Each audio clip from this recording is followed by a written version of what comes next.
দুপুরে তো তোমাদের দেখিয়েছিলাম যে সবজি ডাল মাছ হওয়া সত্ত্বেও আমি শুধুমাত্র মাছের তেল আর মাছ ভাজা দিয়ে খেয়েছি।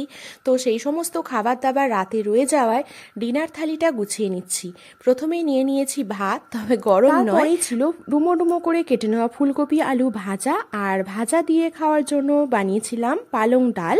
এটা বেশ ভালো করে গরম করে নিয়েছিলাম। শীতকালে খাবার দাবার থেকে এরকম ধোয়া উঠলে দেখতেই কি ভালো লাগে, তাই না?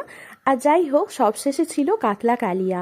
খাওয়া দাওয়া শুরু করেছিলাম প্রথমে ফুলকপি আলু ভাজা আর এই পালং ডাল দিয়ে।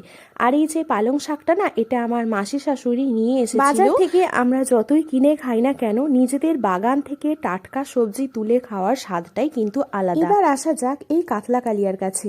এটা আমি পেঁয়াজ আদা রসুন টমেটো শুকনো লঙ্কা দিয়ে শেষে ধনিয়া পাতা গরম মশলা দিয়ে বেশ জমিয়ে করেছিলাম। তবে মাছের কোয়ালিটিটা এতটা ভালো ছিল যে খাওয়ার সময় নিজেরই মনে হচ্ছিল এত রকম মশলাপাতি হয়তো না দিলেও চলতো, একটু হালকা করে করলে ব্যাপারটা আরো ভালো হতো।